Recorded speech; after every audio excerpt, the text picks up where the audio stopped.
বিরলে জাতীয় পুষ্টি সপ্তাহের শুভ উদ্বোধন। পুষ্টি বৈষম্যের দিন শেষ, গর্ব স্বনির্ভর বাংলাদেশ, এই প্রতিপাদ্যকে সামনে নিয়ে বিরলে জাতীয় পুষ্টি সপ্তাহ 2026-এর শুভ উদ্বোধন করা হয়েছে।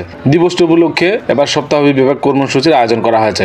কর্মসূচির মধ্যে মাইকিং, ব্যানার, ফেস্টুন, হ্যান্ডবিলের মাধ্যমে প্রচার, সিএসসিপি সমূহ, বিদ্যালয় সমূহ, গুরুত্বপূর্ণ হাট বাজার সমূহে প্রচারণা সহ রচনা প্রতিযোগিতা, ক্যাম্পেইন, পুরস্কার বিতরণী ও সমাপনী অনুষ্ঠানের আয়োজন করা হয়েছে।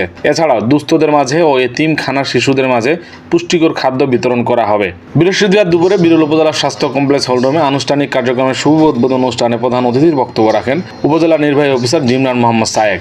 উপজেলা স্বাস্থ্য পরিবার পরিকল্পনা অফিসার ডাক্তার পার্থ জিমন সরকারের সভাপতিত্বে ও মেডিকেল অফিসার ডাক্তার আল মামুনের সঞ্চালনায় বক্তব্য রাখেন উপজেলা কৃষি অফিসার রুম্মান আক্তার, সহকারী অধ্যাপক ডাক্তার আহমদ শরীফ রুশো, পরিবার পরিকল্পনা officer doctor ALM Mamunur Rashid, শিক্ষা অফিসার মুর্শিদা খাতুন, সমাজসেবা অফিসার রাজুল ইসলাম, মহিলা বিষয়ক অফিসার রুনা পারভিন ও প্রেস ক্লাব সভাপতি আব্দুর রহমান প্রমুখ বক্তব্য রাখেন। পরে দুস্থদের মাঝে পুষ্টিকর খাদ্য বিতরণ করেন অতিথিবৃন্দ। যেটা জহির, বিরলের সংবাদ, বিরল দিনাজপুর।